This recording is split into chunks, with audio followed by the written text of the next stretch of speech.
Begin with Allah's blessed name. We praise Him and we glorify Him as He ought to be praised and glorified.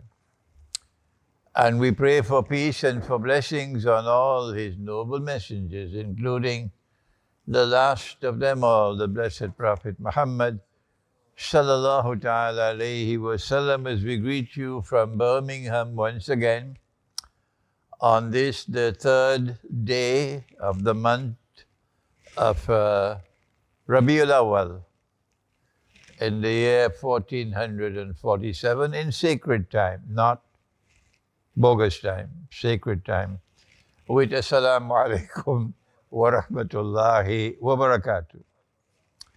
We are a small gathering here today because it's a working day and it's working hours. But never mind. The important thing is that the lecture is delivered and recorded.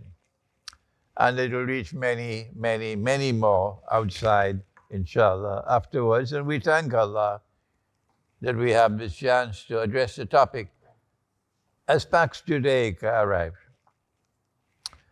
It's not going to be a short lecture, so make yourself comfortable.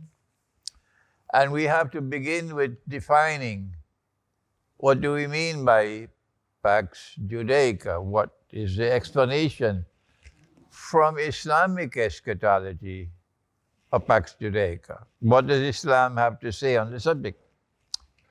It is regrettable that I am the solitary voice in the whole world of Islamic scholarship addressing this topic. An inexplicable incapacity of the scholars of Islam to embrace the topic, a reluctance to embrace the subject. And as a consequence, mine is a lonely voice, but never mind. We thank Allah for the chance to explain the topic. Pax Judaica comes after Pax Americana. And Pax Americana came after Pax Britannica, and this is Britain. So there is three parts of this Pax, meaning a country which seeks to rule, establish its rule over mankind.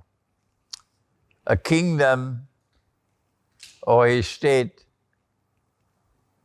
that is incomparable, cannot be compared by any other, cannot be threatened or rivaled by any other. From where has this come? Answer: when Nabi Dawood alayhi salam, the Prophet David, established from the seed of Abraham, Nabi Ibrahim alayhi salam, a kingdom, a great kingdom. The Quran refers to it as a great kingdom. Then his son, Nabi Sulaiman alayhi salam, took that kingdom or that state to make of it a ruling state in the world. There can be no rival to holy Israel. No one can threaten holy Israel successfully. And Sulaiman alayhi salam prayed to Allah. And he said, وَهَبْلِي بَعْدَ أَعُوذُ بِاللَّهِ مِنَ الشَّيْطَانِ الرَّجِيمِ وَهَبْلِي, and grant me mulkan la yanbaghi li ahadin min ba'di. Grant me a kingdom that cannot be compared, none can compare with it. That is in the Quran. So the concept of a pax, this or that, a state which rules the world, is there in the Quran. And if someone wants to replicate that holy state, they will have to establish a holy state of their own. And that is what the false Messiah wants to do. He wants to establish a state of Israel in Jerusalem, which will rule the world. That is not so difficult to understand. Even someone with only peanuts in their head could understand that. But he has to be able to proceed to the establishment of a bogus holy state in Jerusalem in a stage-by-stage process. And we turn now to the hadith of Prophet Muhammad sallallahu ta'ala alayhi wasallam in Sahih Muslim, known as the hadith of Tamim al-Dari, with which you're all familiar. And our Prophet, Allah's blessing be upon him, prophesied, prophecy, that when that false Messiah, Dajjal, al-Masih al-Dajjal, who is going to appear as a human being. Remember that, a human being. When the false Messiah is released into the world, he will live on earth for 40 days. And if you study the Quran carefully, you will understand that 40 is not to be understood literally as 39 plus 1. No. That there is a sacred numerology which has to be interpreted because it is symbolic in nature. So 40 is not 39 plus 1. All right. Having disposed of that, he will live on earth for 40 days, one day like a year, yawmun kasana. One day like a month, yawmun kashahr.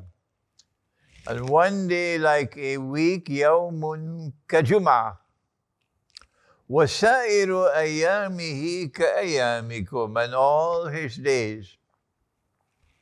I'm grateful to Dr. Israr Ahmad, rahimahullah, who remind me, Imran, it's Sa'iru Ayyamihi, all his days.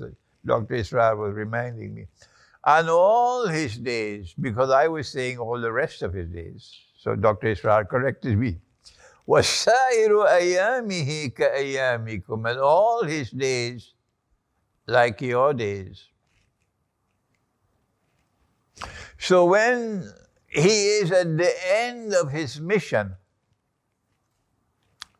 he will be located in our world of space and time. So we can see him.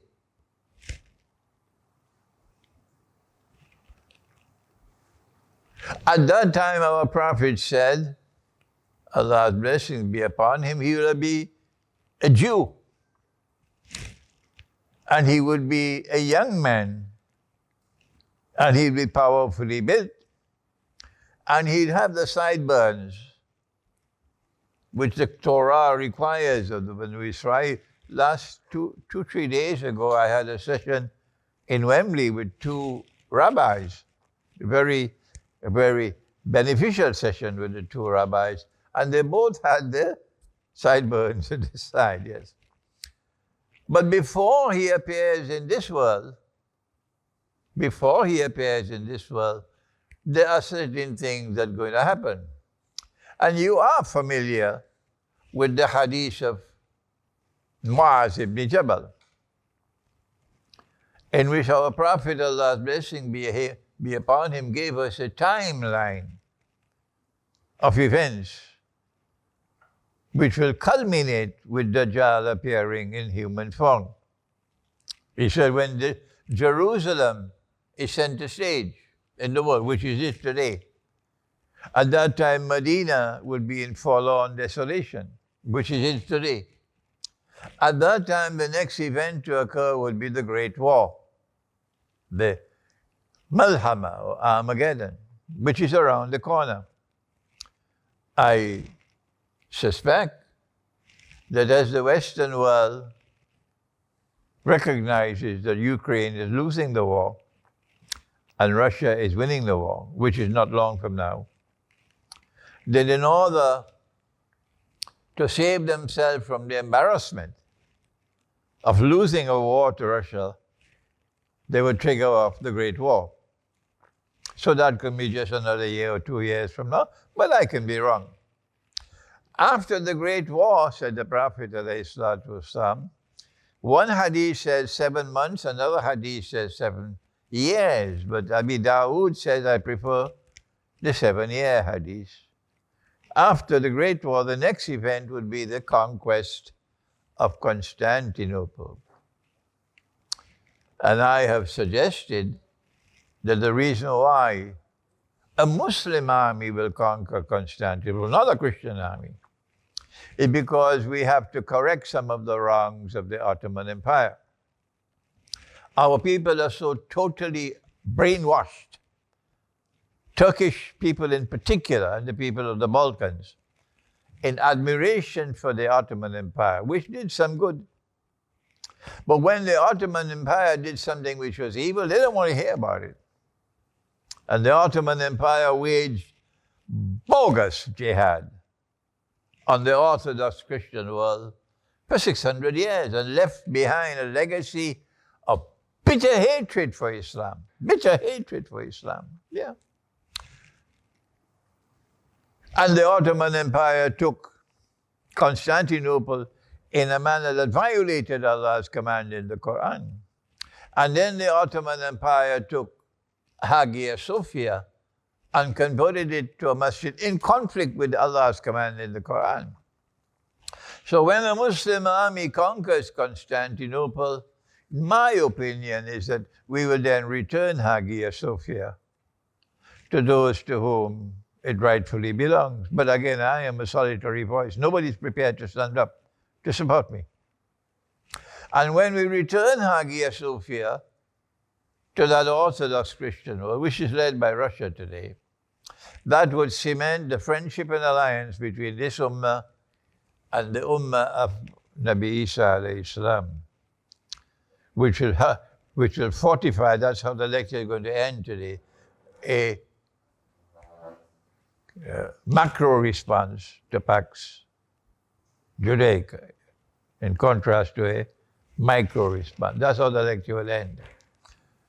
The Prophet ﷺ then said it is after the conquest of Constantinople that Dajjal will be released. So before Dajjal is released into the world, and he lives in our world of space and time, there are 3 spots of his mission on earth. A day like a year, a day like a month, and a day like a week.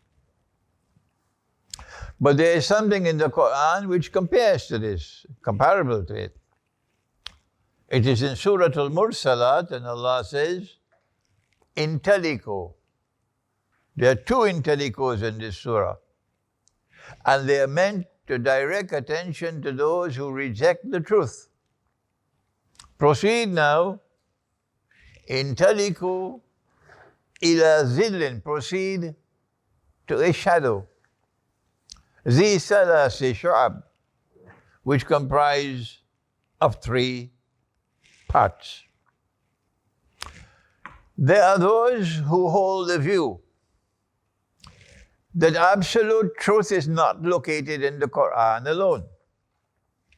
They are a misguided people, and they'll pay a price for their misguidance. They hold the view that hadith, which is sahih, has the same status as the Quran, which is false.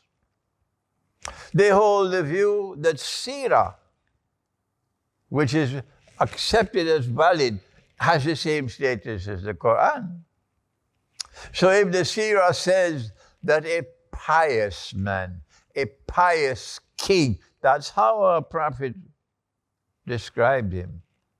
He deceived his own people with a deception. If they ever got to know what he did, they'll curse him. They'll go to his grave and curse him until Qiyamah. if they get to know what he did. It's there in the Sirah. That the king wrote on a piece of paper that he believed that Jesus is the servant of Allah, the messenger of Allah. And he put it underneath his clothes. And then he asked the people, what do you say about Jesus? And they said, we worship him as the Son of God and the second person. He says, I believe that. And he put his hand on his chest here. Meaning, I don't believe in what you said. I believe in what I've hidden here. And our people who have nothing in their head but peanuts accept that story. Say, no, this has the same status as the Quran. And when the Prophet, Allah's blessings be upon him, performed the Salatul Janazah for that king, all of them, he's a Muslim. He took the Shahada. They only have peanuts in their head. This is us, Islamic scholarship today.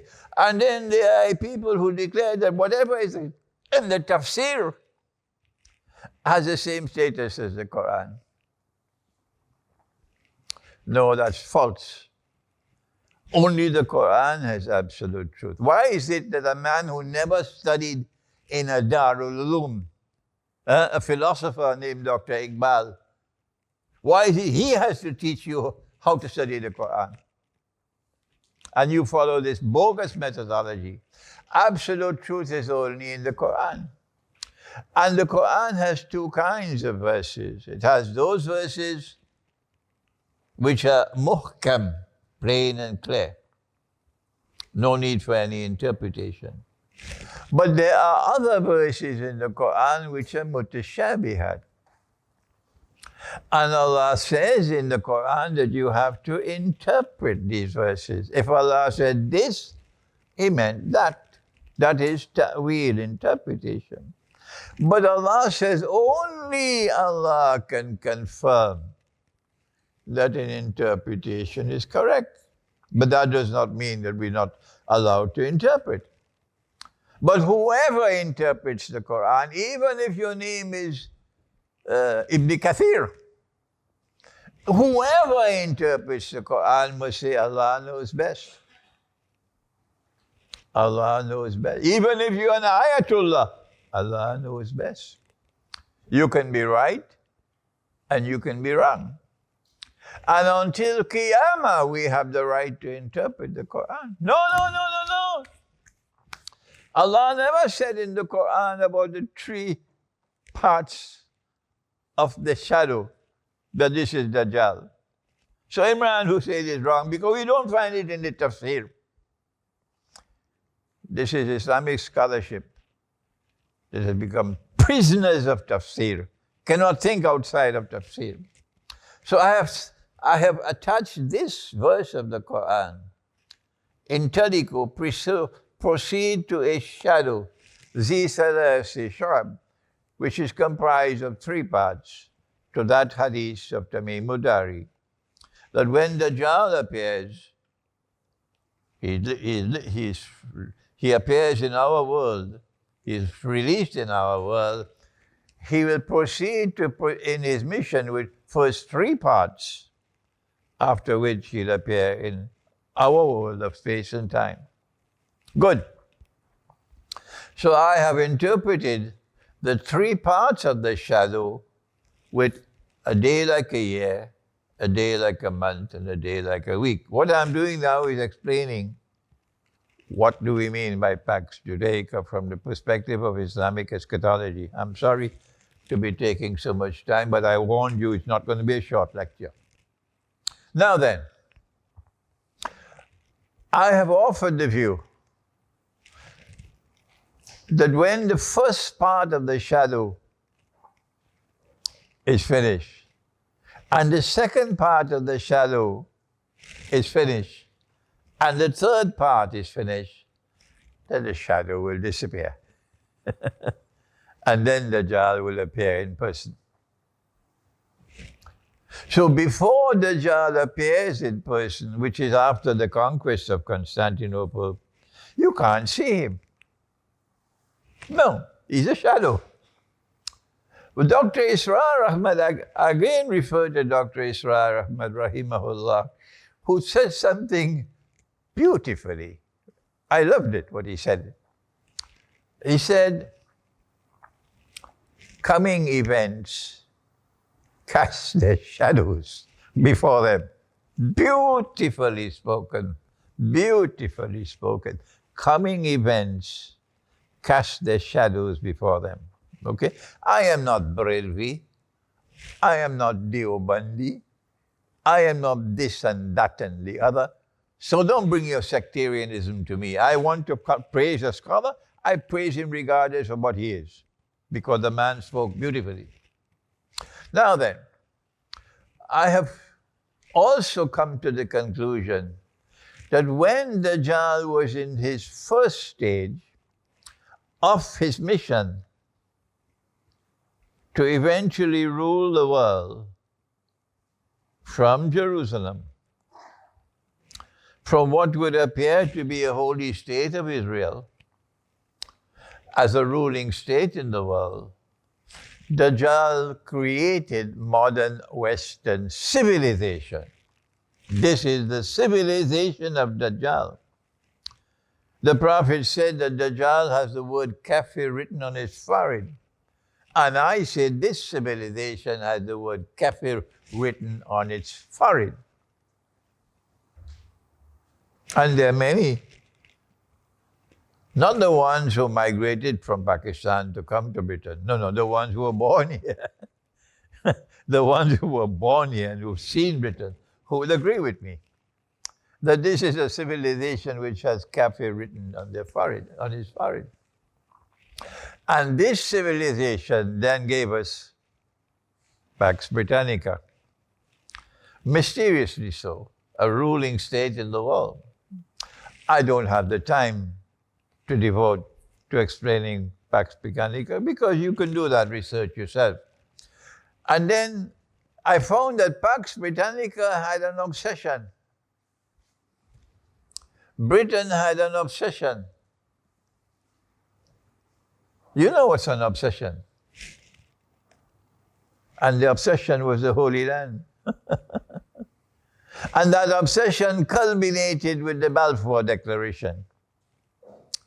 And the British Army then conquered Jerusalem.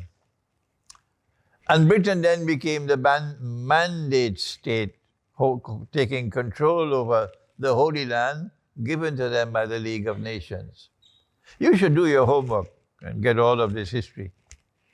And then Britain ruled over Jerusalem and the Holy Land from 1917 until 1948.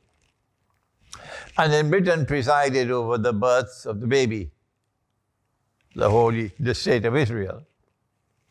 An obsession with the Holy Land and supporting the Holy Land. And then came a moment in time when power had to move.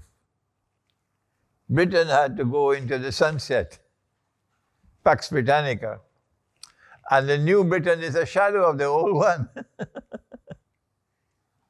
And then came Pax Americana. But Pax Americana not only rules the world, the way Britain ruled, and the US dollar now becomes the world's leading currency like the British pound used to be, but the United States also has the same obsession with Israel. And we say that Dajjal is now in the second stage of his mission. But I've been saying this for 25 years now. I wrote Jerusalem in the Quran 25 years ago. And the world of Islamic scholarship refused to respond to my book. Incapacitated. I don't know what's wrong with them. They refused to respond. They just remained silent.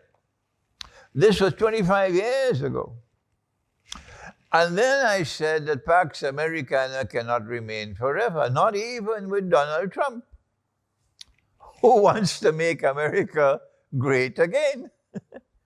meaning he wants to restore Pax Americana. That's why the American warships are now off the coast of Trinidad and Tobago, from where I belong, because they want to bring regime change in Venezuela, flexing their muscles. This is Pax Americana. But Donald Trump cannot do it. The US dollar is now in intensive care unit in the hospital. It's on life support. It should have collapsed long ago. Yeah. And they know it. It's a bogus system. A bogus, fraudulent monetary system which has been used to rob mankind of their wealth. So it's blood money they have. So what comes after Pax Americana? Which is the new ruling state in the world, which will be the third of the three parts? My answer is Israel. And my answer makes sense because Dajjal wants to declare himself the Messiah from Israel. But if you say, no, it's China, no need for any boxing match. That's your view, and that's my view, and Allah knows best. This is a brief explanation of the term Pax Judaica. Good. If I am wrong, I have to speak on this lecture very carefully, because this lecture is going to reach around the world. And I don't have any shortage of critics. Not at all. The Salafi consider my methodology to be a threat to their whole Salafi world. The Sufi are annoyed and angry. Why does he not say he's a Sufi? Because his teacher was a Sufi, Maulana Dr. Muhammad Fadlur Rahman Ansari. And his teacher, Maulana Muhammad Abdul Alim Siddiqui, was a Sufi. And Maulana Muhammad Abdul Alim Siddiqui was a Khalifa of that man, Ahmad Raza Khan Barelvi. So how come Imran does not identify himself as Sufi? Answer, I consider Tasawwuf to be the very heart of the deen. The very heart of the deen. And I define Tasawwuf as being able to see with the internal eye. That is Tasawwuf. But I don't want to defend any Sufi practice, religious practice, which is not based on the Sunnah. So I save my time. I have no shortage of critics. So my question to them is, if I am wrong, then what is the explanation other than the one that I have given from Islamic eschatology, which explains the phenomenon of the emergence of modern Western civilization as a unique civilization in human history? This part of the world never walked on the stage of history before. And suddenly this part of the world emerges and takes over the world. Hindu civilization, which is thousands of years old.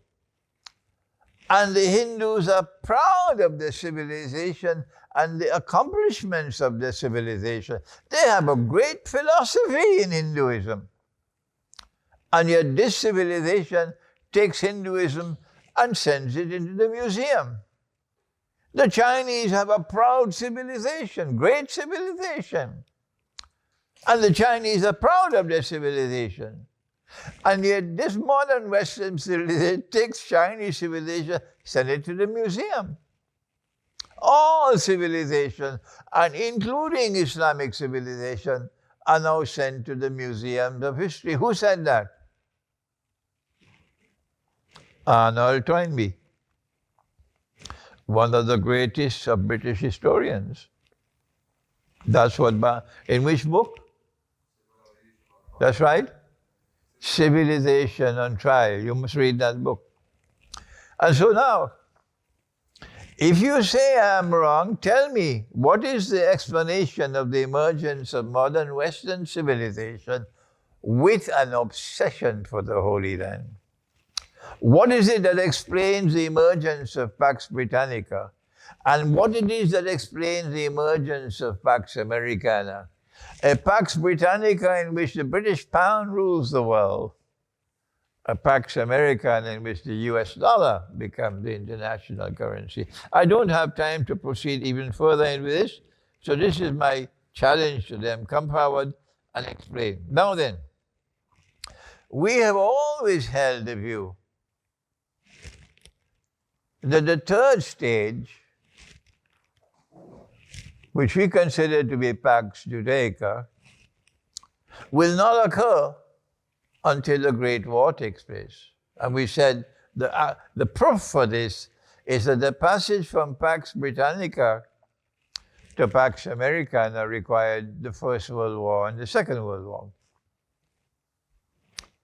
And so I was waiting for the Great War to take place, and only then would Pax Judaica replace Pax Americana. So why have I changed my views? Iqbal says only stones don't change. So I have the right to change my views if I feel I want to change. Yeah. I came to the conclusion that I was wrong and that Pax Judaica has arrived when I saw the evidence that Israel is defying the whole world. That Israel does not care, even if public opinion around the whole world turns against Israel. Israel is going to proceed, and Israel is going to either kill all the Palestinians, if they have to be killed, or kill those that they can kill and enslave the rest. And that Israel is not going to allow Iran to continue to have a nuclear program, even if it means bringing down the whole of the Middle East and the catastrophe. Because if Iran blows up all the oil installations in the Gulf, the price of oil, and if Iran blocks the Straits of Hormuz in a war with Israel, the price of oil will escalate to such an extent that the world economy will collapse. So when I saw Israel, which previously was always acting behind the curtain, parde se piche, always behind the curtain, acting secretly and never confessing, we did it. No.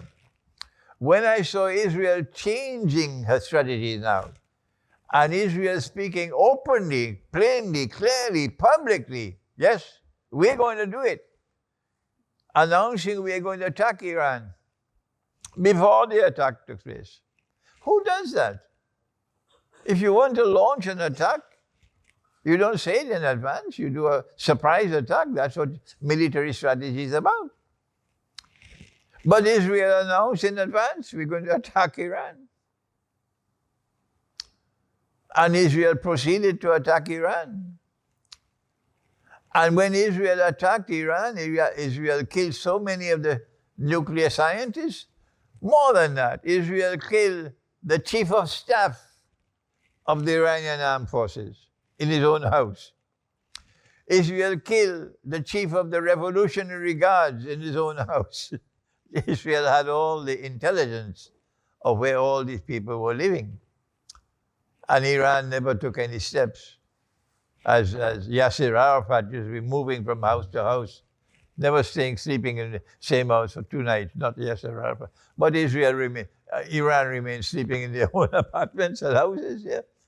And when Israel bombed all these nuclear installations, bombing a nuclear installation could trigger off a nuclear explosion. What a reckless thing to do. And then the United States then supporting Israel in bombing Iran, These two things led me to the conclusion. Number one, the continuing genocide in Gaza without any consideration for world public opinion, as though the Palestinians were cockroaches. They're not human beings. The way the Americans treated, the Europeans treated the Native Americans, killing them like the way you kill buffaloes. That's how they took over the United States of America. So that's the same thing Israel is doing. I realize that Pax Judaica has arrived. I can be wrong. And I always ask my audience, don't accept my view unless you're convinced that I'm correct. Because I respect your intellect. I want to encourage you to think. And if I can get you to think and to penetrate the world of knowledge in an independent way, and even to extend the frontiers of knowledge, my work is done. Secondly, I came to the conclusion that when the conquest of Constantinople takes place, then it may not be long before Dajjal appears in person. That the passage of time from the Great War to the conquest of Constantinople, only about 7 years. So why should the next one, from the conquest of Constantinople to the emergence of Dajjal, be 700 years? It doesn't make sense to me. So I came to the conclusion that the passage of time from the conquest of Constantinople to the emergence of Dajjal, and the passage of time from the Great War to the conquest of Constantinople, and the amount of time we now have left before the Great War takes place, is too short a time for Pax Judaica. When we compare a year with a month, with a week, it doesn't fit. So it makes more sense to recognize that Pax Judaica has commenced before the Great War has taken place. Good. This is why I changed my mind. But I'm not the only one. I'm not the only one with this thinking. I have to commend the French president, Macron. I have to commend the British Prime Minister, Stammer is his name? Yeah. I have to commend the European Union, which is now following France and Britain. That France and Britain have recognized, yes, this is Pax Judaica, and this is going to embarrass us. We're going to face a backlash in France and Britain, which can sweep away our governments when Israel proceeds with the killing fields in Gaza, exterminating the Palestinians like cockroaches. That's coming. So what can we do?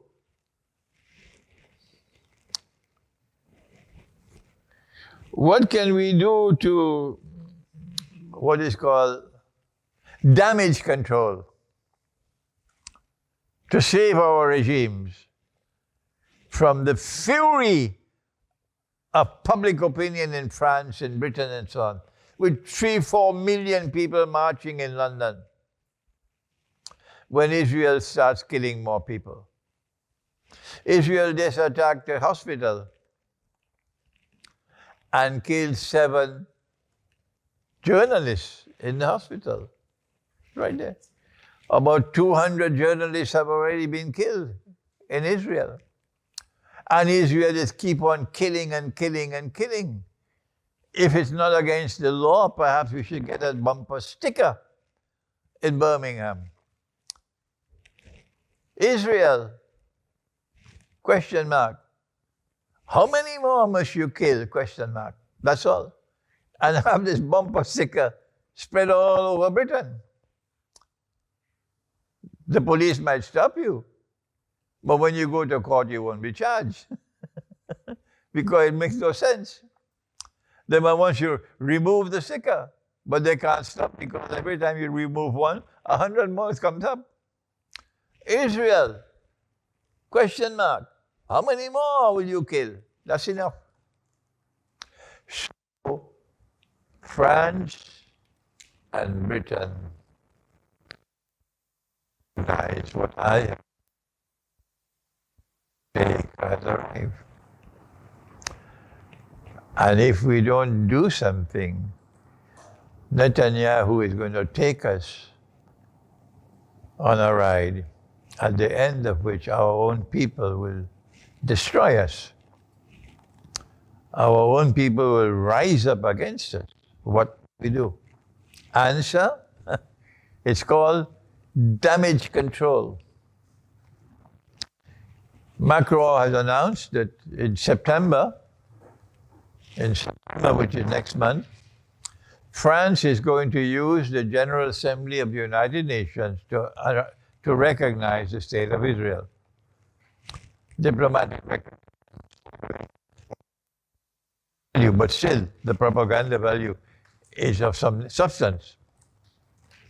And Stama has announced that unless Israel changes a policy, which is possible, that Britain will do the same as France has done.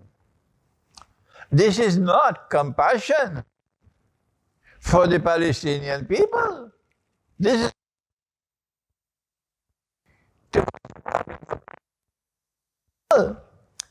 is damage control. Trying to build an insurance will save you. Killing. You're not swept away by the public opinion. Now then, we come to the next question. If Pax Judaica has arrived, then what comes next? What kind of world do we expect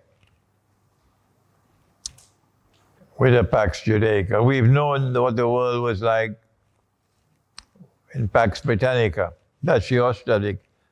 That's your studies, yeah. You've known what the world was like in Pax Americana. It was a blessing from Allah that after I did my master's degree in philosophy, and after I completed my studies at the Alimia Institute of Islamic Studies in Pakistan, it was a blessing of Allah that I went to study international relations at 2 universities. Because international relations is more valuable for me in the study of Islamic eschatology than any other subject you can find. So I want to recommend to you, those of you who want to become scholars, that you should devote some time to the study of international relations. Now then, what comes next? We don't have long to wait. Only next month we have to wait, when the General Assembly of the United Nations takes place in New York. And Macron announces French recognition of Israel. And Stama recognizes British recognition of Israel. I don't think it's far-fetched for us to anticipate that there'll be an avalanche of other countries who previously were siding with Israel that they will recognize that they also must engage in damage control. And so you get a huge majority of the United Nations, member states of the United Nations now extending recognition to Israel. This will do two things. This will make it clear to the supporters of the Zionist state that the United Nations cannot survive. They have to get rid of the United Nations because the United Nations has now become no longer an asset to Israel, but a liability. Remember that it's because of the United Nations that Israel was born. Yes, it's because of the United Nations. They created the United Nations in 1945. So that Israel could be born in 1948 and be recognized in Israel, in the United Nations.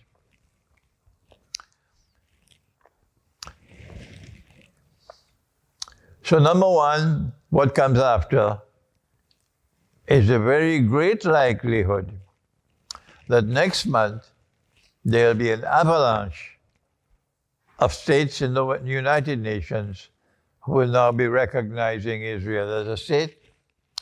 And that implication will be that the United Nations and other international organizations which follow the General Assembly, the way of the General Assembly, will now become a liability to Israel rather than an asset. And they will then move towards dismantling the United Nations. How to dismantle the United Nations? Simple. Stop supporting them with money. That's all. The United States will be the first to come out. We're not going to fund the United Nations anymore. And once the Western world starts funding the United Nations, that's it, it's finished. Good, number two.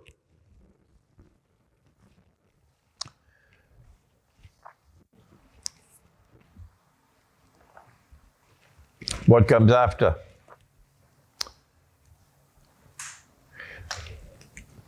Putin in Russia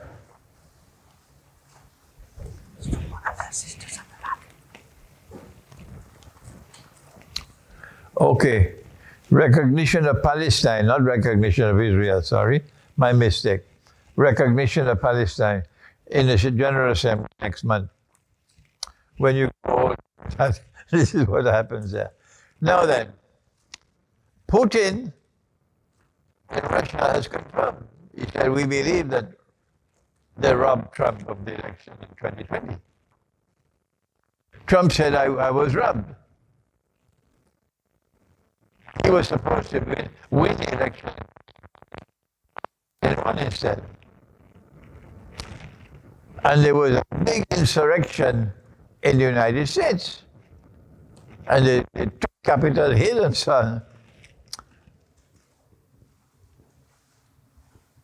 And Trump has not forgiven them for that.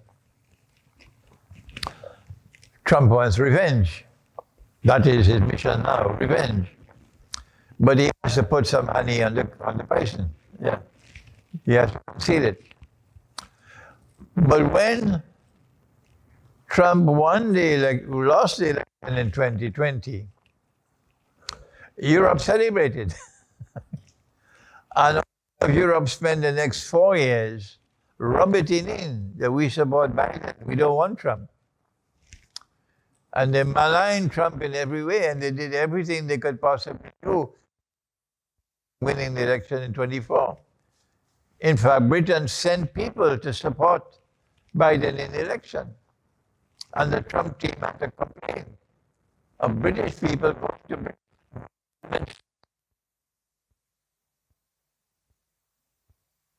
So when Trump won the election in 24, it's now revenge time. And Trump is seeking revenge to Ukraine. And he's doing it skillfully. He's embarrassing Europe.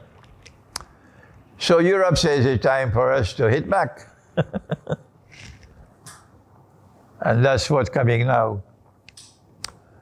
The next month, in the General Assembly, the United States is probably going to be left alone supporting Israel.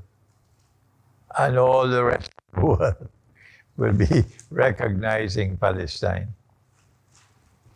And that is the way Europe will embarrass Trump. Okay. Now, for the but about Israel, what is Pax Judaica going to look like? What does the future hold in store? First of all, for the Palestinians, Israel cannot rule the world unless Israel is ruling the Holy Land. Israel has to establish a rule over the Holy Land. And the Palestinians are in the Holy Land. So Israel has to either get the Palestinians, throw them out, throw them in the desert. And if you can't do that, and if you can't kill all of them, then what's the alternative? Answer, slavery. Legal slavery is abolished. But our prophet prophesied that there is slavery in the end time. That's the prophecy. He said a slave woman will give birth to her mistress. So while legal slavery is abolished, factual slavery will remain in the world. De facto slavery. And that has implications for the subject of milk al-yamin. But that's not my topic today. So now then, what the world can expect from Pax Judaica is, number one, the extermination of as many Palestinians as can be exterminated. Number two, the export of as many Palestinians as can be exported. And number three, the enslavement of those who remain. That you are actually slaves, de facto slavery.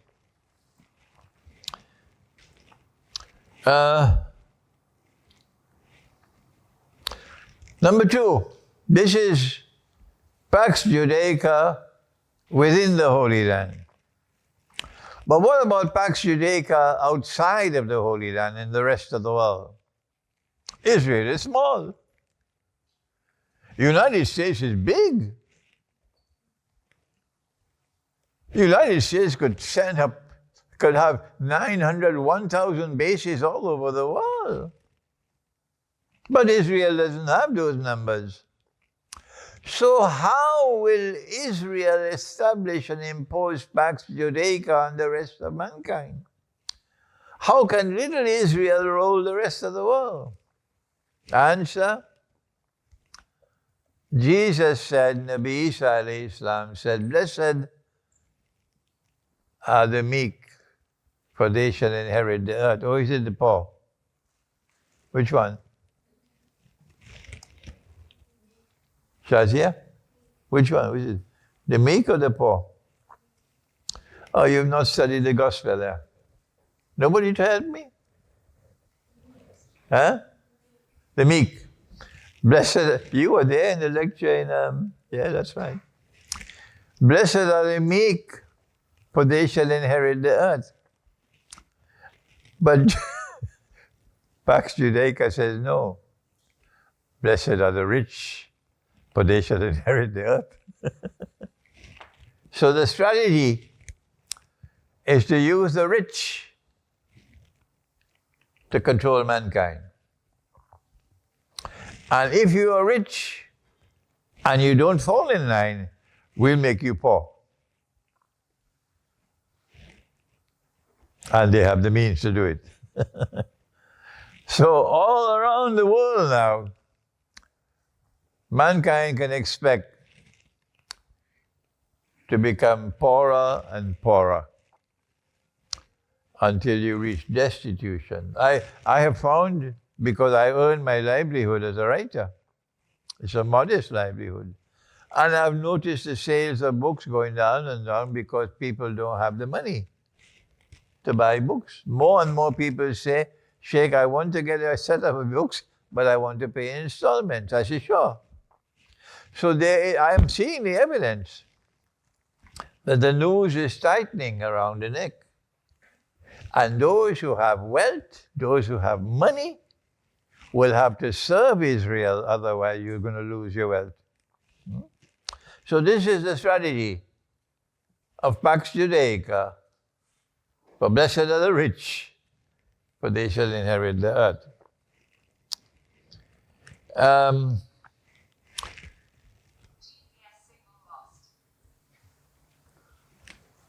The next part of the agenda of Pax Judaica is located in the monetary system. That in the first stage of the three parts of Dajjal, they move towards paper money in place of gold and silver. This is with Pax Britannica. And the British sterling pound then emerged with the Bank of England, 1776, I think the Bank of England was established, and paper money came into being. And they used the British pound to establish their financial rule over the world through monetary economics. And then in the second stage of Dajjal, the US dollar replaced the sterling pound. And that transfer took place in help me somebody? What year he said? No. Come on, somebody. What year? What year did the transfer take place from the British pound to the US dollar? Come on, somebody. No lunch for you. Are you guessing? 1944 at the Bretton Woods Conference. I'm disappointed. You got homework to do if you want to become scholars. Okay? You got homework to do if you want to become scholars. Get a book on the Bretton Woods Conference of 1944 and see what happened at the Bretton Woods Conference. We don't have the time to teach that for you today. And so the US dollar replaced the British pound in 1944 as the international currency. And 1945, the UN was born, and then the International Monetary Fund was born. Have you studied the Articles of Agreement of the International Monetary Fund?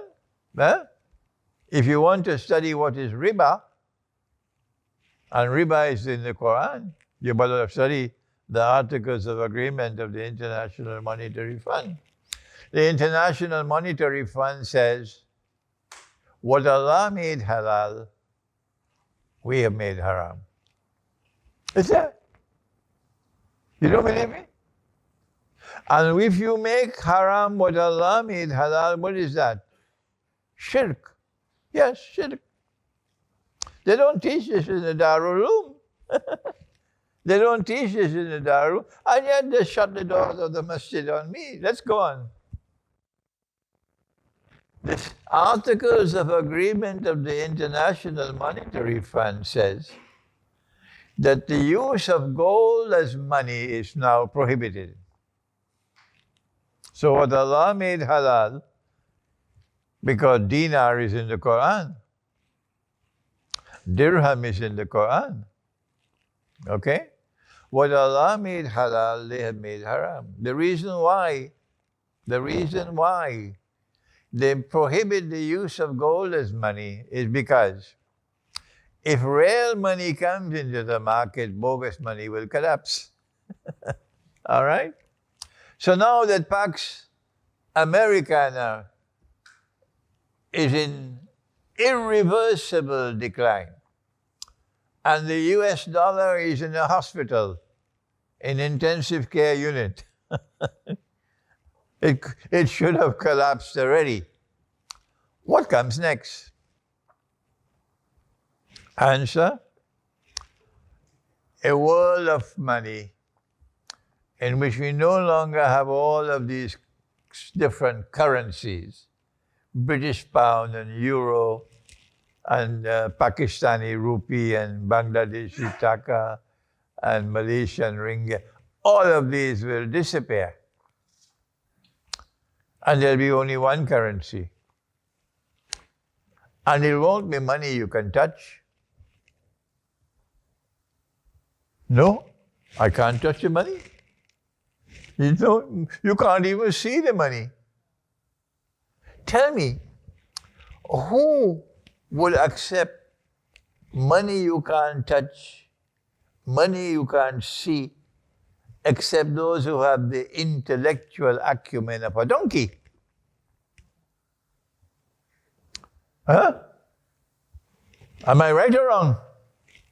You have to have the intellectual acumen of a donkey to welcome the cashless world and to say this is progress. Money you can't touch, money you can't see, digital money. So there'll be only one currency coming. Only one. And controlled by, of course, Israel and her friends. And that is the rope around the neck of all of mankind. If you are resisting Israel, you can lose your money. You have an account, but you can't access the account. You have an account, they block it using some fig leaf of excuse. And you go to court, you can't get through. They control the courts. So you have money and you can't even buy a chapati. That's coming up. And when they block your account, you come to me, Sheikh, tell me what to do. It's so funny. Sheep and cattle who refuse to think. So what is coming now is not only the rich ruling over the mankind on behalf of Israel, but also a monetary system of digital money through which Israel will continue to rule the world. But in addition to this, Israel also has other agendas for Pax Judaica to prepare for when Dajjal appears in human form, in order for him to stand up in Jerusalem and to say, Ana al-Masih, I am the Messiah. Israel has to expand to encompass the biblical frontiers of the Holy Land. The Torah says that the Holy Land extends from the river of Egypt to the river Euphrates. The Quran and Hadith does not support that.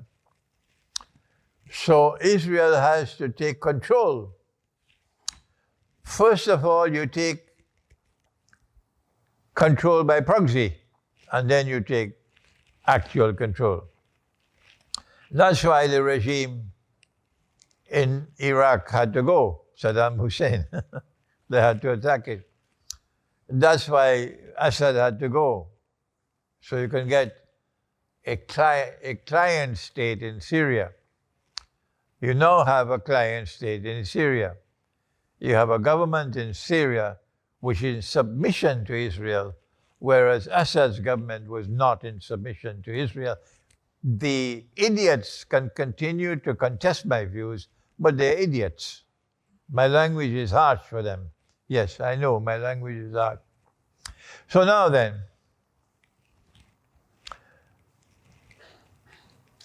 we can now expect an incremental approach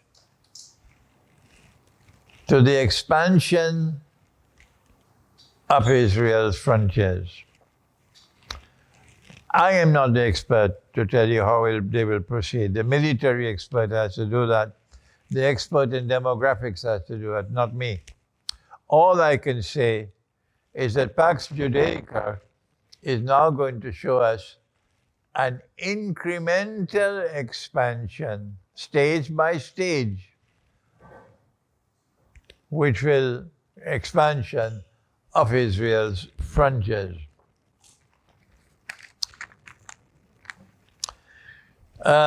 Number two, that the holy state of Israel established by Nabi Dawood and Nabi Sulaiman was a monarchy by divine wisdom. That they were prophets, but they were also kings. King Solomon and King David. And so Dajjal, in order to credibly claim to be the Messiah, will have to transform Israel from a secular state, secular democracy, into a monarchy. And so we have to anticipate an Israel with a king. And finally, the question, what do we expect from Pax Judaica, is that Israel has to rebuild the temple. So there might be perhaps a convenient earthquake, which will cause Masjid al-Aqsa to collapse. And then Israel rebuilds the temple before Dajjal appears in person.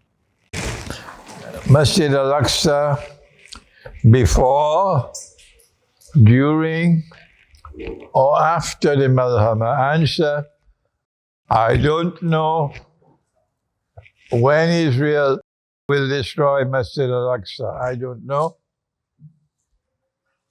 All I can say is probably a convenient earthquake. And that it will occur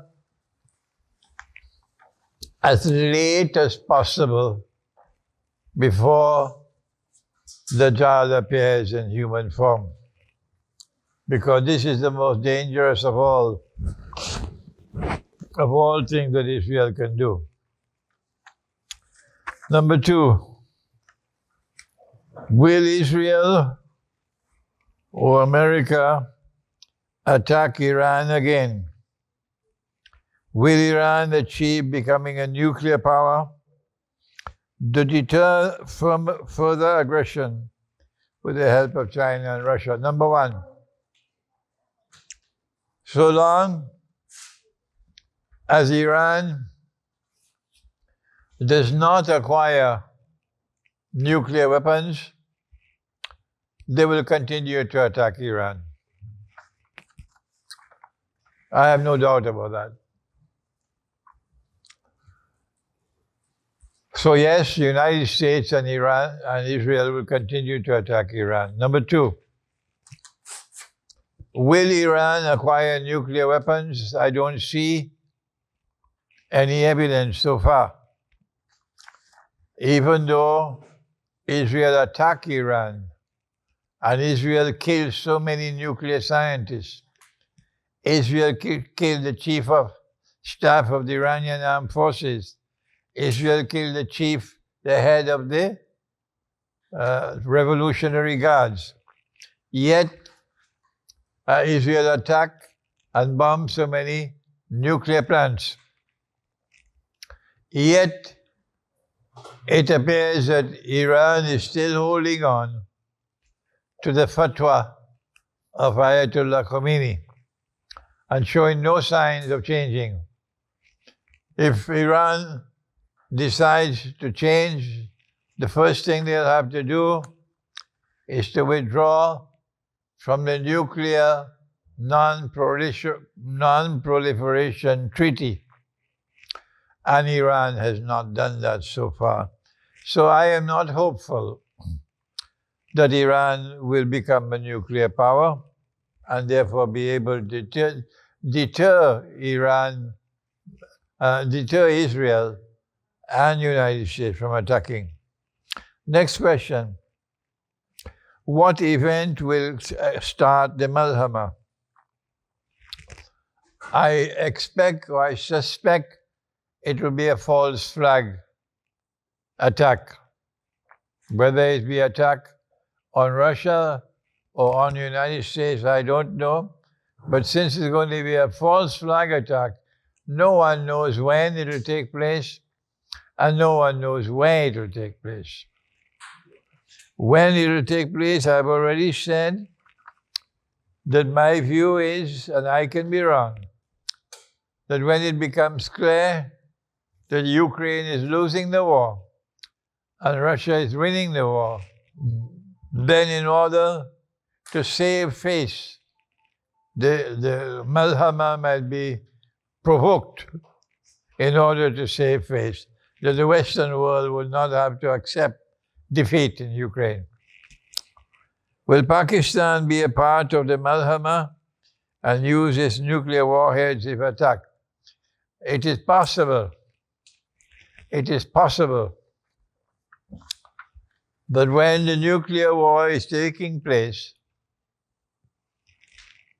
the Malhama, that Israel and India might choose that as the most opportune moment to seek to denuclearize Pakistan. And that a combined attack by both Israel and India, supported by the West, would then be launched on Pakistan. Whether they will succeed in denuclearizing Pakistan or not should not be difficult for us to understand, because those who rule over Pakistan, the government and the armed forces, have betrayed the religion of Islam.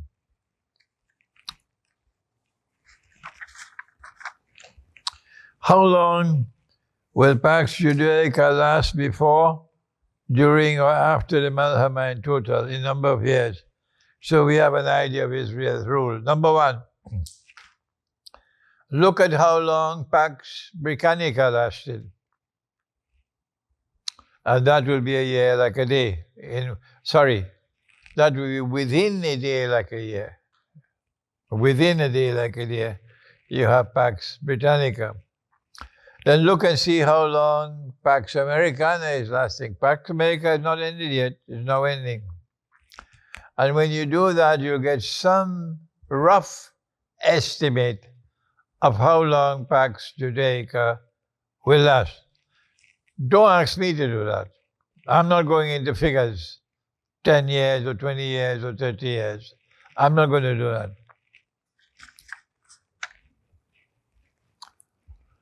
Given your theory that Pax Judaica has already arrived, how, in your opinion, will it affect the timeline of events? But before we see Dajjal in person. Answer. Even though Pax Judaica has arrived, the prophecy is that a great war will take place. The Malhama, or Armageddon. And the prophecy is that after the Great War takes place, either 7 months or 7 years, the conquest of Constantinople will take place. And then the prophecy is that after that, the next event will be that Dajjal will appear in person. I don't know how long it'll take between the conquest of Constantinople and the emergence of Dajjal, but I use my own logic, and I assume that it will not be much longer than this period of time between the conquest of Constantinople and the emergence of Dajjal, which is 7 years perhaps. In the Old Testament, Daniel 11:45, he will pitch his royal tents between the seas at the beautiful holy mountain. Yet he'll come to his end, and no one will help him. The above-mentioned verse shows that Dajjal will sit in the royal palace. How do you see this verse? Answer: while I have a profound interest in Christian and Jewish eschatology, I have refrained from commenting on Christian and Jewish eschatology. I leave that for my students, and I've kept my eschatology focused only on the Quran and the Hadith of Prophet Muhammad ﷺ, to maintain the purity of this Islamic eschatology. So I've never commented, and I'm not going to comment now, but I'm interested. If we are not trained as scholars, what steps should we take to become more scholarly in this subject? Can we share information on the subject without being trained scholars? Number one, if you want to walk on this road, then you have to attach yourself to the Quran. And what's the first step, Misha? What's the first step of returning to the Quran? Reading. Misha, you read with your eyes. You recite with your tongue. The first step is to recite the Quran every day. The first step is to recite the correct juz of the Quran every day. Whether you are male or whether you are female, you have a duty. Recite the correct juz of the Quran every day. The first step is to khatam the Quran every lunar month. Put your hands up if you're doing that now. Put your hands up if you're doing it. Put your hands up if you're doing that now. See how many students I have? 1, 2, 3, 4. Okay. Okay. All right. And I've been teaching this subject for so many years. So many years I've been teaching. Everywhere I go is the same thing. They like to listen to me, but they're not reciting the Quran every day. Okay? If you recite the Quran every day, and you get your wife to do the same thing, you get your husband to do the same thing, then you have credentials to ask the children to do it. Otherwise, how can you ask your children to do it when you're not doing it? Huh? If you recite the Quran every day, and you recite the correct juz of the Quran every day, and you khatam the Quran every month, you have accomplished this first step to become a scholar. The second step is to understand what you're reciting. And even those who are Arabs sometimes don't know what they understand what they're reciting, because they are familiar with contemporary Arabic and they're not familiar with the Arabic of the Quran. I've met many Arabs and I have to explain a verse of the Quran to them because they're not familiar with the language of the Quran. The third step is to study the Quran. And you study the Quran the way you study the stars. You don't study the stars for decoration. The stars are not there only for decoration, for beauty. There's a beautiful light from the stars, starlight, twinkling in the sky. And now you're driving in a motor car and you look up at the top and you see the stars. Huh? They have that technology, you know, they put the stars on your motor car. Or you're in your bedroom and you look up on the ceiling and you see the stars there twinkling. Technology. So, but the stars are there for more than decoration.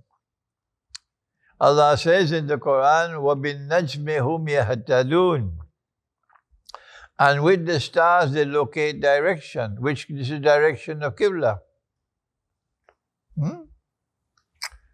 So you have to study the Quran the way you study the stars. Locate the connections between verses. And that is eschatology. You have to learn the connection between verses of the Quran to be able to study the Quran. And our Darul Uloom and our scholars of Islam today have not followed that methodology. That's why they are in the pathetic state in which they are. In addition to the study of the Quran, you have to study the world. And today I've shown you the importance of international relations, of political science, of monetary economics, of history. So you need a versatile model of scholarship, not just one subject. If you are to produce a new generation of scholars of Islam, I have praised Dr. Muhammad Iqbal again and again, despite the fact that he made several mistakes, but I praise him because of the model of scholarship that he pioneered. And Dr. Iqbal studied philosophy. Dr. Iqbal, from his philosophy, was studying science. And if you read the reconstruction of religious thought in Islam, you can see the versatility of his scholarship.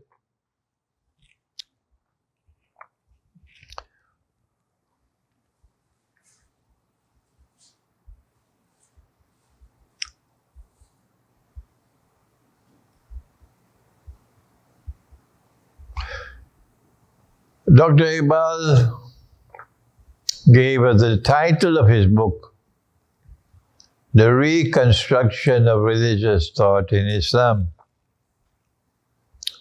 indicating that he considered the contemporary world of Islamic scholarship in which he lived to be a failure.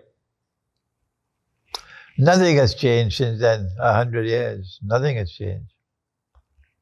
So we need a new model of Islamic scholarship in order to be able to produce the scholars that we need with which to face back Judaica. Iran's fatwa, was it not in two parts? The first part, nuclear weapons is not the very way forward. Rejected nuclear speculation until they are attacked. And second part, only when they are attacked. No, Misha, that's my view. I thought that this was Iranian policy, that we will not pursue nuclear weapons, but we will pursue nuclear technology and produce the nuclear plants. But if we are ever attacked, then we will get out of the nuclear non-proliferation treaty and immediately become a nuclear power. This was my thinking that this was their plan, but I was wrong. I'm wrong. Because even though Israel attacked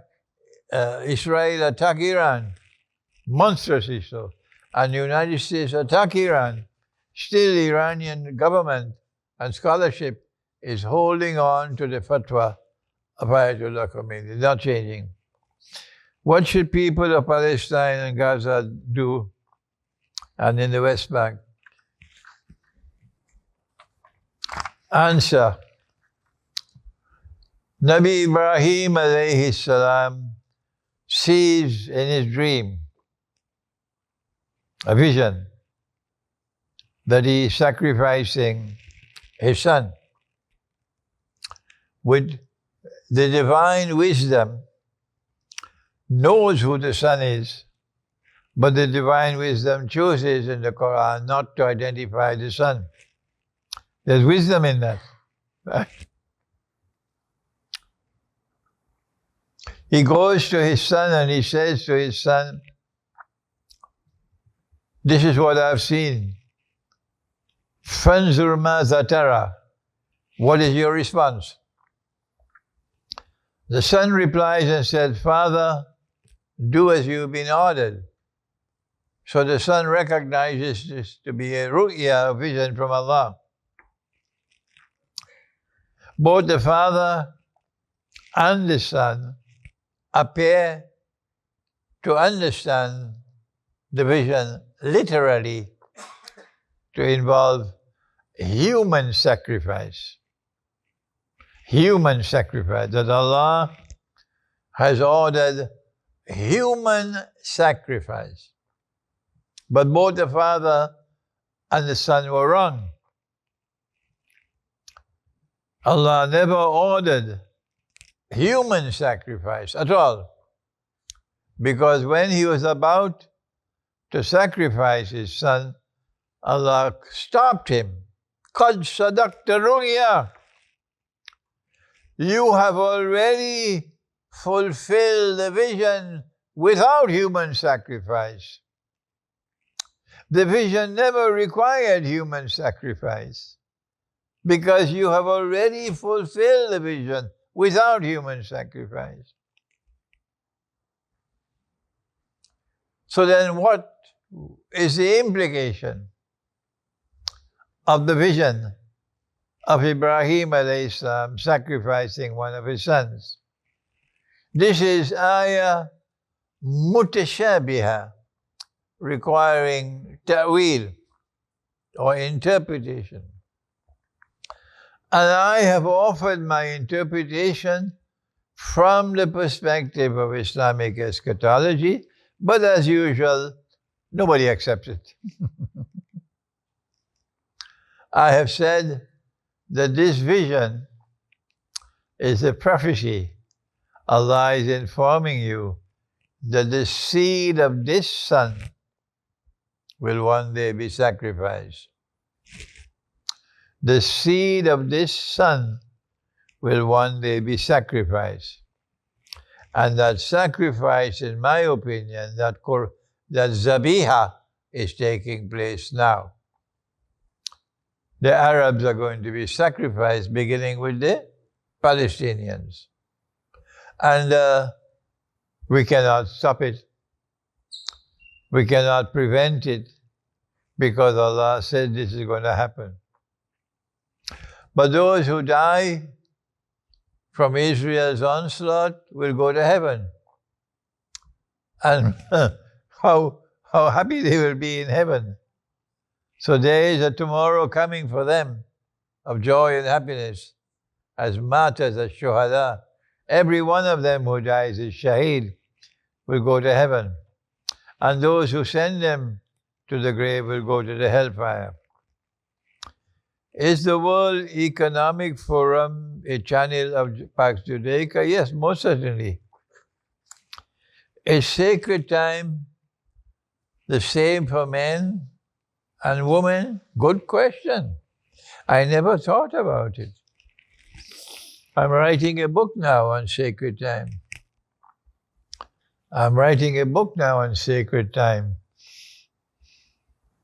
So you're now forcing me to a chapter I never thought about. Is sacred time the same for men and for women? I'm going to have to study before I can answer you, yeah. What will be Yemen's role in Akhir Zaman? A fire will come out of Yemen and drive people to their place of assembly. Is it muhkama or is it mutashabiha? Answer, this is mutashabiha. It has to be interpreted. It's not an actual fire.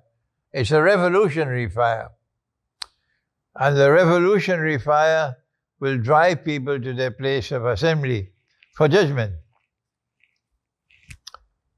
I am of the opinion that we're seeing the beginning of the flames already in Yemen at this time.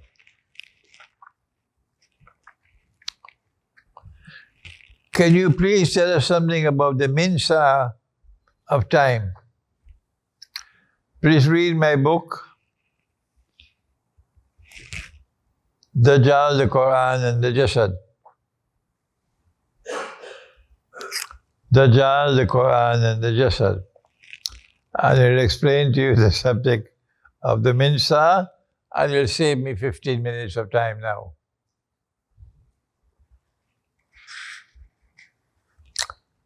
At a micro level, for those of us living here in the West, with whom should we as a community be making alliances? Thank you. If you're living in the West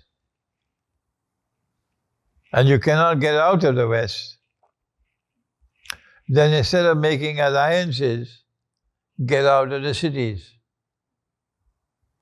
How many Pakistanis who come to Britain will leave the city and go and live to the countryside? None. None. Leave the cities, go to the countryside, and build small communities in the countryside. And build farms, get your animals and plant food. Make sure you're able to sustain yourself with independently. You must have a supply of water, independent supply of water. And this is the best way to survive. But I've been saying this for 25 years. And this is there in Surah Al-Kahf of the Quran. When you've done that, then you can look to build friendships and alliance with like-minded Christians, like-minded Jews, like-minded Hindus and Buddhists, people who want to live the religious way of life and are not hostile to you.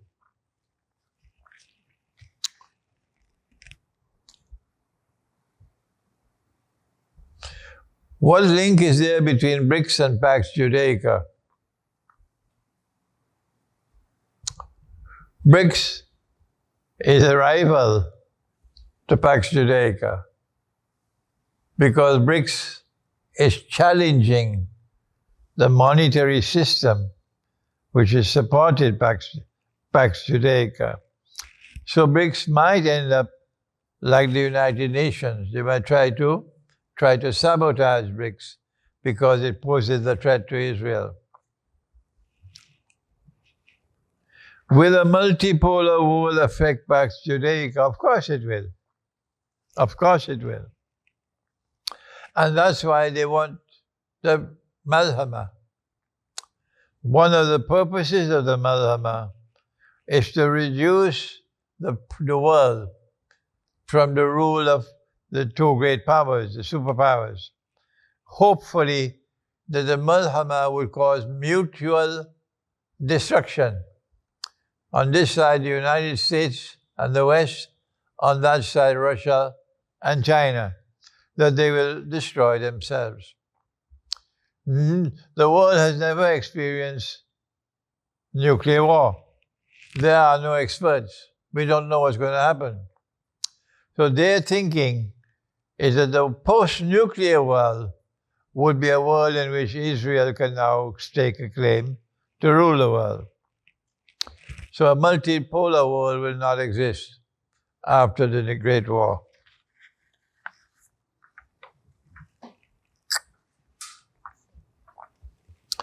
Russia and China are building their own financial system as an alternative to the West. Do you think it will survive?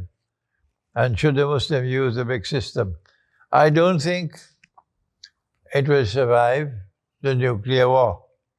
But until such time as the nuclear war takes place, yes, the whole world of Islam should be supporting BRICS.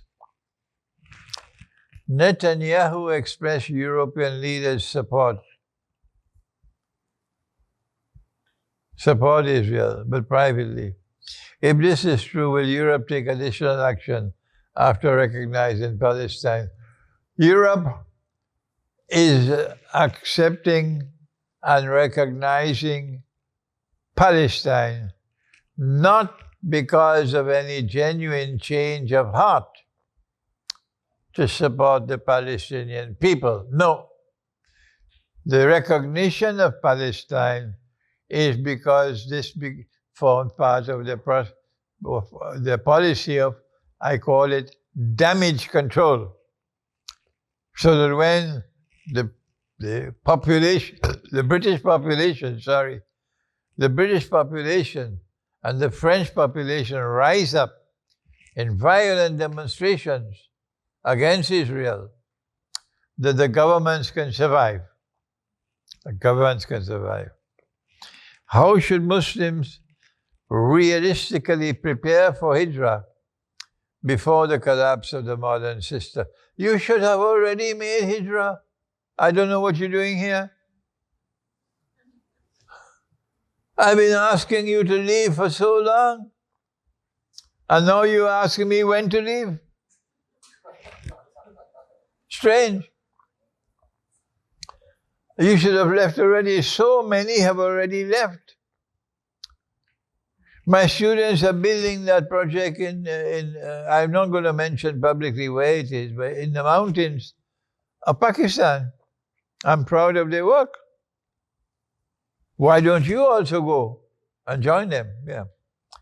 How would it be possible to revive the micro-Islamic economy at the local level as a resistance? If you have a small community in the remote countryside, then you can have a micro market, which is use dirhams. And you can mint your own dirhams in your market. Mint it yourself. If the government does not allow you to do that, and you have nowhere else to go, then you use barter as a means of survival. What are the practical steps we can take to depend less on electronics, money systems, and control? That's a subject I wish some of you could help me, because you probably have more knowledge and experience than I do. I don't have a credit card. I never buy things using a card. Never. I always use cash to buy something. But I think, put your hands up if you use a card to buy and sell. Put your hands up. Put your hands up. See, everybody. So you have more experience than I do. Okay? How to get out of the electronic system? I don't buy using a card. No, I don't do it. But when I have to buy an airline ticket, my daughter does it because she has a card. My son, we go to check in a hotel. We already reserved, we paid for it. The hotel says, £40 deposit. I take out £40. I said, no cash. That happened just now. No cash. I said, number one, I'm not coming back to your hotel. I'm not coming back to your hotel. And then my son took out his card and he paid the £40. All right? So, you have more experience than I do. And you are the ones who should be thinking of what are the ways and means in which you can withdraw from the electronic monetary system. I already know I'm going to have to stop emails. And you're going to have to write to me by hand, by letter, and post it. I already know that. I have to prepare myself for that. And I already know that I'm going to have to stop using a smartphone. If we are allowed to return to the old-time phone where you cannot access the internet, if those phones are still available, I don't think they'll be available tomorrow. The only phone you can use is a smartphone. Well, then I have to do without a phone.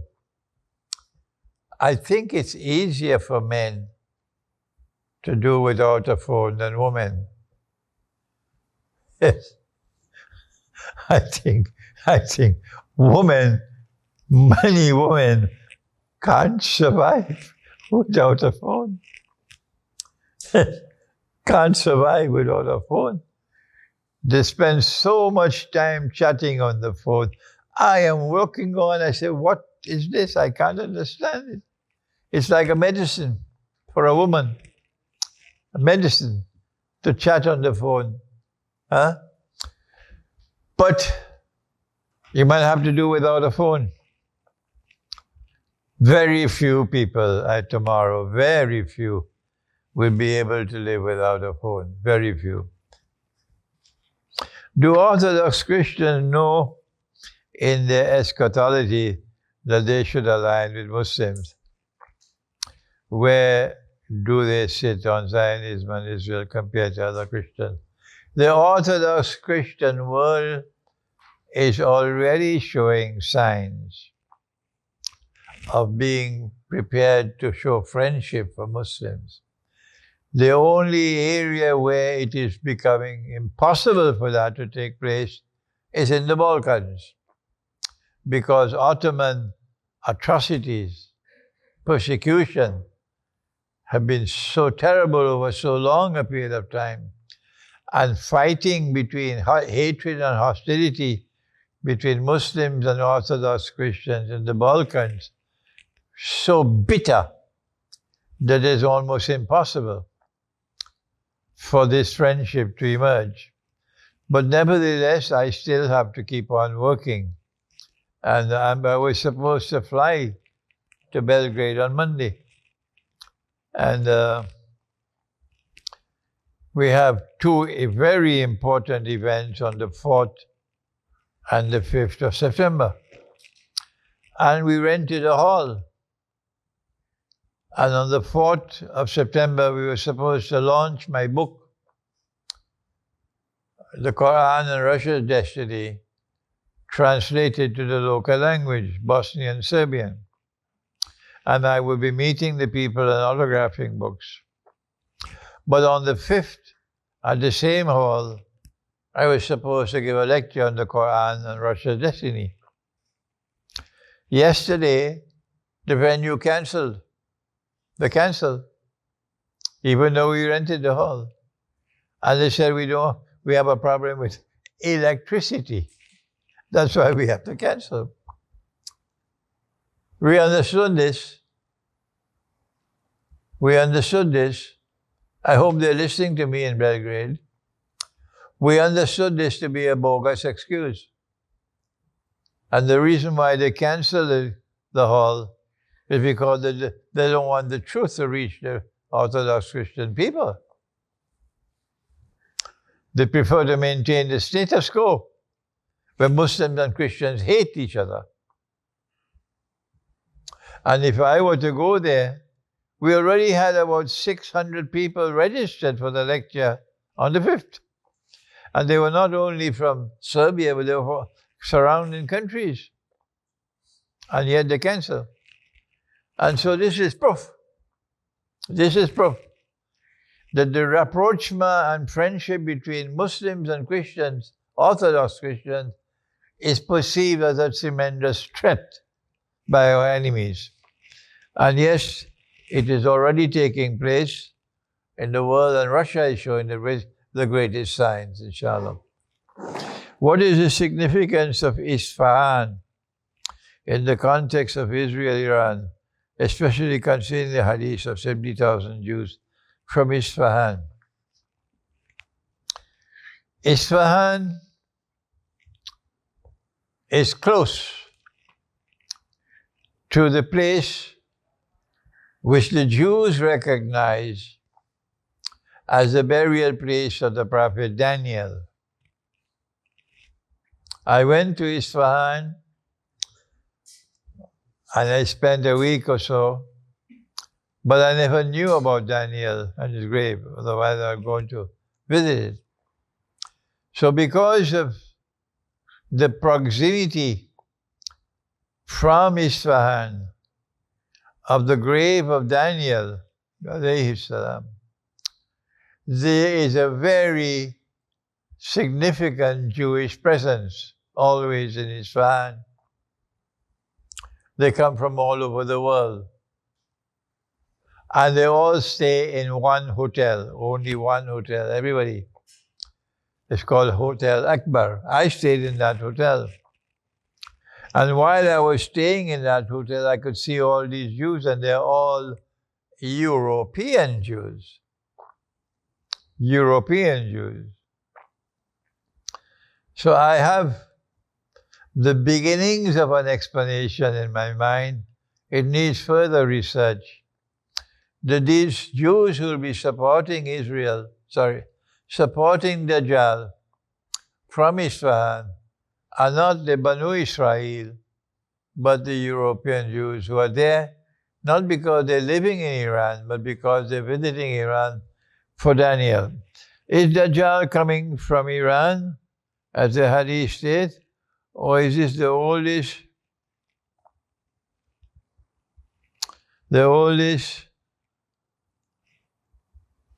I don't know what word is this. Yanan? Yahweh in Iran? I don't understand this question. The Hadith is Dajjal will come from the east. But that, of course, is when Dajjal is appeared as a person, a human being. And the subject needs a further eschatological study, which I have not done so far. CERN, what is CERN doing with hydrogen collider affecting in Switzerland? I have not studied sufficiently about CERN, C-E-R-N, to be able to comment. Can you help with the hadith on Hajj being banned? There's no hadith which says that the Hajj will be banned. The hadith in Sahih Bukhari is that people will perform the Hajj and the Umrah even after the release of Gog and Magog. But the Hajj, the last hour will not come before there is no more Hajj. The Hajj will be abandoned. It doesn't say banned. The Hajj will be abandoned. And that could take place when the Malhama take place. When do you see the arrival of the Mahdi during the era when we have Pax Judaica? The Mahdi is going to be sent by Allah. It is not Trump who will decide, and not Putin who will decide. Allah will decide when He sends the Mahdi. Iran will not decide. So when will Allah send the Mahdi? That's the question. And since Allah Himself created Dajjal, and Allah Himself created Gog and Magog, and Allah Himself created Dabbatul Ard, and Allah is the one who is going to send the Mahdi, it makes sense to me that Allah will not send the Mahdi until Dajjal has completed his mission. And Dajjal would not have completed his mission until he stands up in Jerusalem and declares, Ana al-Masih, I am the Messiah. So I don't anticipate the advent of the Mahdi until Pax Judaica has completed its day like a week, and then Dajjal has appeared in human form, and then Dajjal rules from the world from Jerusalem, and then he declares, I am the Messiah. Last question. Do you think that certain countries that appear anti-Western are in fact controlled opposition? For example, China and Russia? No, not at all. I believe that Russia is sincere, very sincere, in rejecting Western imperialism